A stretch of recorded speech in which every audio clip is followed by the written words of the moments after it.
Here's a psychology fact most people aren't emotionally prepared for. Not having friends doesn't always mean you're lonely. Sometimes, it means you're selective.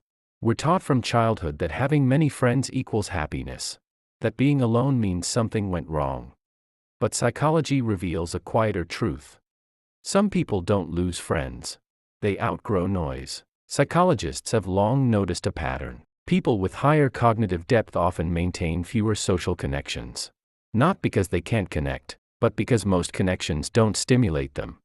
This video explores the psychology behind why people with few or no friends are often more intelligent, and why solitude is sometimes a byproduct of awareness, not social failure.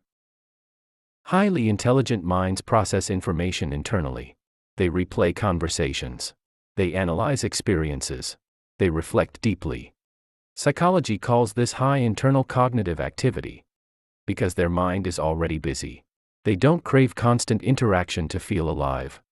Silence doesn't scare them. It organizes them. But this is only the surface. Intelligent people don't enjoy surface-level conversations. Small talk feels repetitive. Trendy opinions feel empty. Psychology describes this as depth-seeking social behavior. They'd rather have one honest conversation than 10 shallow interactions. So their circle naturally becomes smaller, not weaker, but deeper.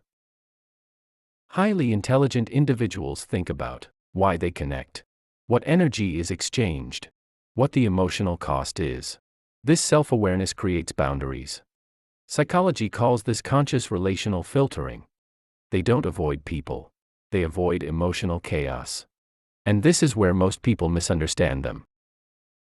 Intelligent people often feel out of place. Their humor is subtle. Their interests are niche. Their silence feels uncomfortable to others. Psychology calls this cognitive mismatch. They're not antisocial. They're just speaking a different mental language.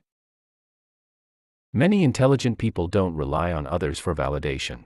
They regulate emotions internally. Psychology calls this self-directed emotional regulation. They don't need crowds to feel secure. They don't need approval to feel worthy. This independence often looks like isolation from the outside. If this sounds like you, pause for a second. Your solitude might not be a weakness. They notice micro-expressions, emotional shifts, hidden intentions. Psychology refers to this as high emotional attunement. Social environments drain them faster. Solitude becomes a way to reset the nervous system. Highly intelligent people are naturally curious. They invest time in learning, thinking, observing. Psychology shows intelligence correlates with intrinsic motivation. They don't chase distraction. They chase understanding. Here's a critical psychological distinction. Loneliness is unwanted isolation. Solitude is chosen separation. Intelligent people often choose solitude because it sharpens their thinking. They're alone, but not empty. People with no friends aren't broken. Often, they're selective, self-aware, mentally independent. Intelligence doesn't isolate you. It filters your environment until only what matters remains.